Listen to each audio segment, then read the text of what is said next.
So I'm going to play the interview with DanceSafe co-founder Emanuel Sferios now. And he's going to describe basically, why he believes that the Mossad was very involved in the ecstasy trade going back to the 1990s. And also his own experience meeting with a group of so-called Israeli art students. And just keep in mind, every time I'm saying Israeli art students, put that in quotes because it's a cutout, front. They're not real. It's an intelligence gathering operation of some kind. So this interview is going to be a little on the short side. Basically, just to set it up for you, DanceSafe had offices in a building, I believe it was in San Francisco. And this building didn't have like a storefront. It was basically an unlisted address. I mean, DanceSafe's activities were, kind of on the fringe, of the law. It was legal gray area. They were really pushing the envelope. So they weren't, really putting themselves out there. And then all of a sudden, Emanuel gets visited from these two Israeli art students to this private office selling art. And he found it suspicious enough that he just thought it, might have been actually U.S. government agents. So here's the interview. They were clearly here to investigate the DEA making inroads into the MDMA trade. That much I know because it was fairly common knowledge back in my DanceSafe days that Mossad was involved in the importation of ecstasy into the United States. And then when I got visited by the art students, I thought they were DEA undercover. First heard about the Israeli art student undercover operation. It was, I think, by Wayne Madsen, probably around 2005-ish. And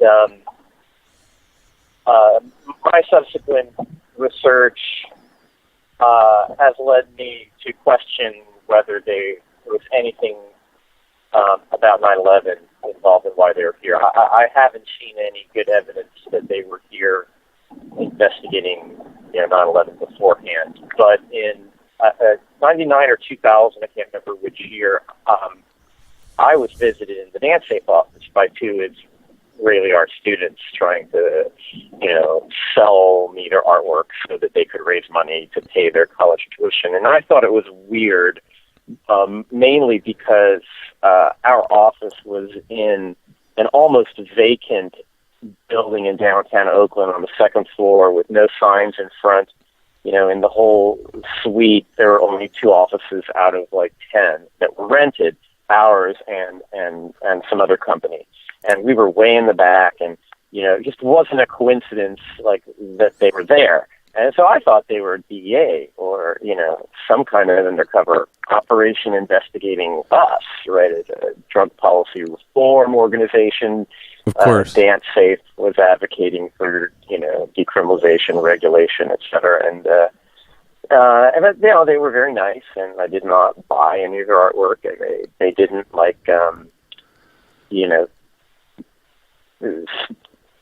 split, and one of them went around and searched everywhere. They just stayed right by the front door, and I had a 5-minute conversation with them, and they left.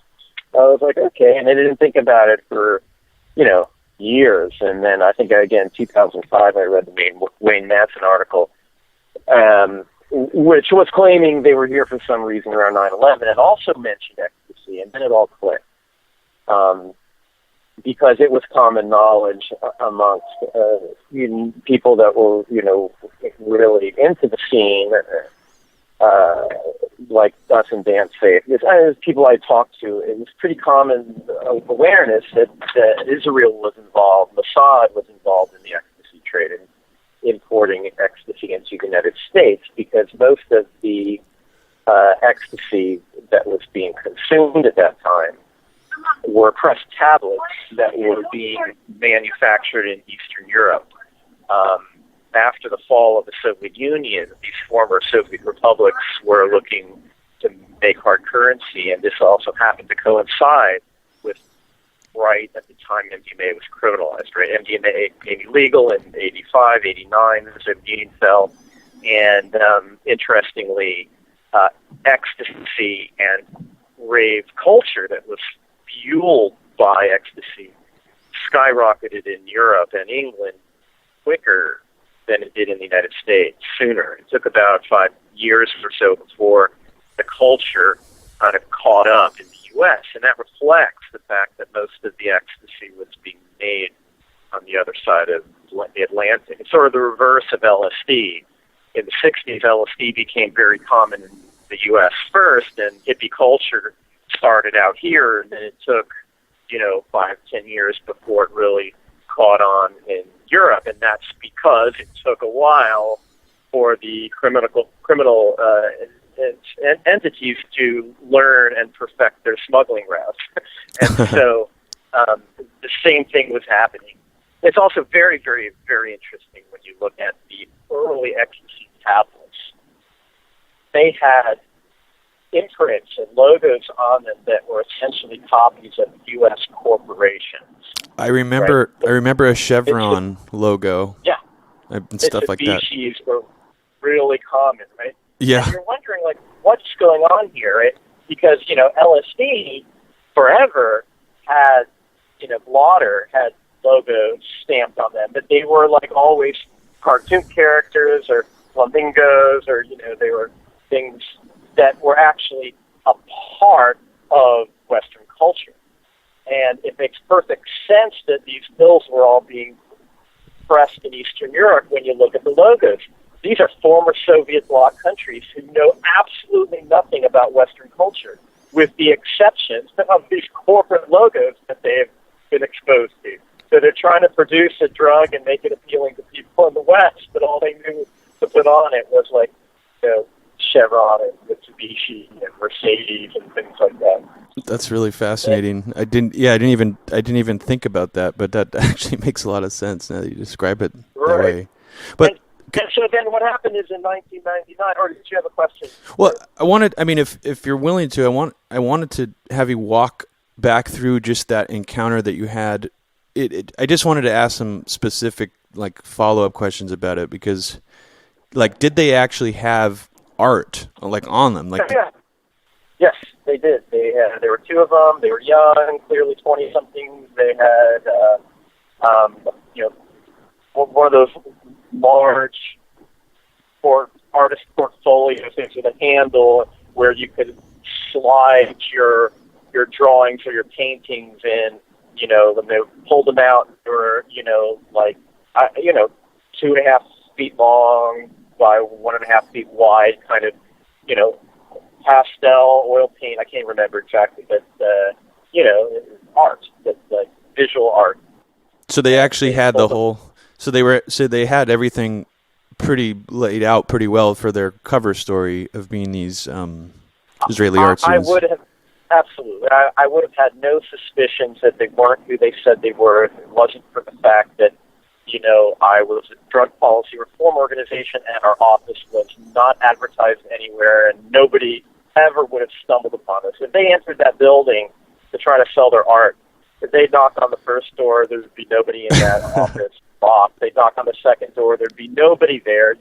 They would have had to go up the stairs, a bunch of other empty doors, until they finally found us way in the back. It's just impossible that they weren't specifically coming to find out who we were. So, like I said, I was always very suspicious of who these kids were. But again, and you thought DEA, possibly. I thought they were DEA, sure, because or some U.S. based intelligence agency that was concerned about us because they were also corrupt and profiting off of the illicit drug trade. I didn't suspect at the time it was Israel, even though we knew Israel was engaged in the ecstasy trade at the time. So you just because and you said you sort of intuitively understood previous to this encounter that the Mossad was somehow involved in the ecstasy trade. Was there anything specific that pointed to that, or was it just more of an understanding with your connections with this, this the Yeah, scene in general? it was what people were saying. Yeah, I can't remember exactly who I spoke to, but I did 600 media interviews. I networked with drug policy reform organizations and other harm reduction organizations. I went to conferences in Amsterdam, the first Club Health conference in 1999, and health and safety issues in nightlife settings.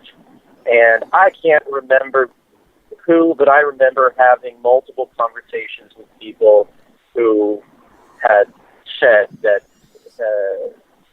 Mossad was involved in transporting ecstasy into the United States from Eastern Europe. And so, unfortunately, I can't give you the names of people who told me that, but more than one person. And I was like, wow, that's interesting. And I didn't shout it because I'm aware of intelligence agencies involved in the drug trade, all the way from reading The Politics of Heroin back when I was in college. Yeah. But who's that author? I'm forgetting his name now. He wrote another great book on torture, too, and the Abu Ghraib, the Abu Ghraib stuff. So anyway. So I wanted to just, so specifically, was there any sort of publicly listed address of any kind for this DanceSafe office that you were at the time? Oh, well, yeah, sure. Well, I don't know. Was it publicly listed anywhere? That's a good question. It wasn't a storefront. It was just a national office where we did, our computers were there and we got phone calls, but we never got visitors unless they specifically needed to know where we were and they came by to visit. Yeah. And what, did anybody I'm sure we wouldn't have been hard for someone to find out. We didn't hide our location, but I know on our promotional materials, I don't think we advertised where we were because, again, we weren't a location where drug users could come get their pills tested. We didn't do it from our office, anything like that. We did our drug testing out in the field at raves. So I just wanted to interject really quickly. This is not the end of the interview with Emanuel, but that's pretty much all he wanted to talk about in terms of his interaction with the Israeli art students. Now, in my conversation with him, and I don't remember the exact details because this was over the phone before we started recording, so I'm going to try to get this right, and I may have it partly wrong. From what I remember him telling me, now, I'm not 100% sure of that. This interview that I did with Emanuel was over 3 years ago, so my memory is a little bit shaky. But what he goes on to tell me next in the interview is very interesting, based on his own experience, basically being so heavily connected to the ecstasy scene. You have to imagine DanceSafe had chapters, basically, as he'll explain, in pretty much every major city, and they would be at even smaller raves, not like the major raves, because you have to remember these major stadium-sized raves, these big venue raves, those existed back in the 90s, but they weren't sort of the primary thing. Like now it's all EDM, these giant stadium-sized raves, these giant venues. Back then there was a whole plethora of different like size raves. I mean, sometimes you would go to one, you'd pay like $30 a ticket. The flyer would look super legit, high quality printing, lots of graphic design went into it. And then when you would get there, it would sometimes be in like a tiny ass little venue and it would seem kind of, janky. But DanceSafe, I remember even going to raves back in the 90s that were like that, and DanceSafe was there. They would always have a booth set up, even at these really small raves. So they were really plugged into the scene. Let's say if there was an intelligence agency or there was a federal law enforcement agency, trying to surveil the scene and the drug trade, DanceSafe would have been aware of that. And I believe Emanuel when he's basically retells this story about what he believes happened, and he was given information by multiple, dance safe chapters and the people who worked in them, that the DEA was actually trying to control and monitor the ecstasy trade in the 90s by choosing one high-level dealer in each major city and protecting them. So basically, in trade for that high-level dealer, basically becoming an informant for them, essentially a Fed.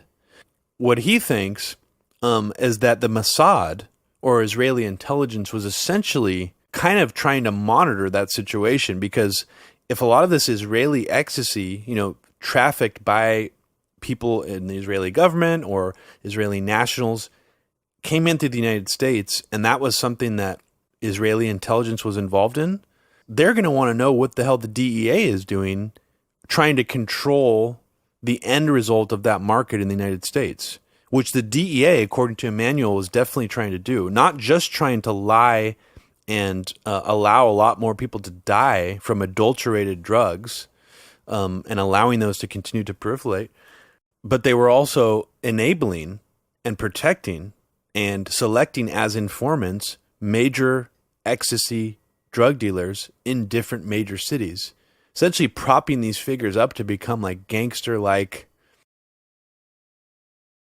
figures, essentially. I mean, who knows if the movie Party Monster, it's based off of a true story about a big-time ecstasy dealer in New York City. I mean, someone like that, I would say it could be pretty likely that someone like that was actually being protected by the DEA, at least until he decided to brutally murder someone. That kind of that level of ego, the crazy kind of like the self-made drug dealer, millionaire kind of person. Oftentimes that person is chosen by a federal law enforcement agency to be the top dog, while all the other sort of competing drug dealers are wiped out. That's how it's actually happened for a while. And Emanuel sort of elucidates that with his own knowledge and experience doing Dance Safe. So I'll continue the interview now. Really, this is the deep politics that maybe your listeners are interested in. What happened on the ground, reveals, I believe, the true intentions. You could take the DEA's word for it and them saying that what they were trying to do is stomp out MDMA, right? Yeah. They want a drug-free world, right? We want to see all the MDMA go away, right?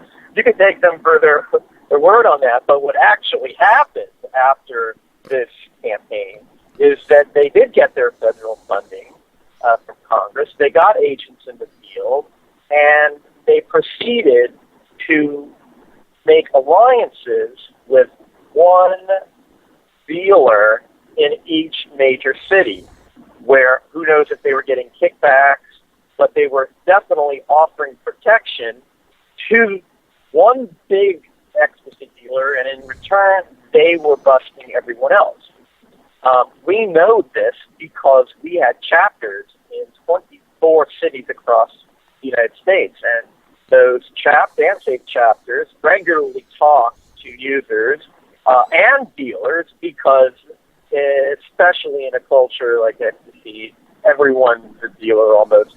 One person buys 10 pills and then gives themselves the pills they bought, not for profit, but just, to their 10 friends, so a dealer is often not necessarily somebody who's making money, anyone that ends up passing on a pill, but the word gets around, and suddenly you have these, larger dealers of ecstasy who are in it for sort of the peace and love, the plur, peace, love, unity, respect, which was the rave mantra back then.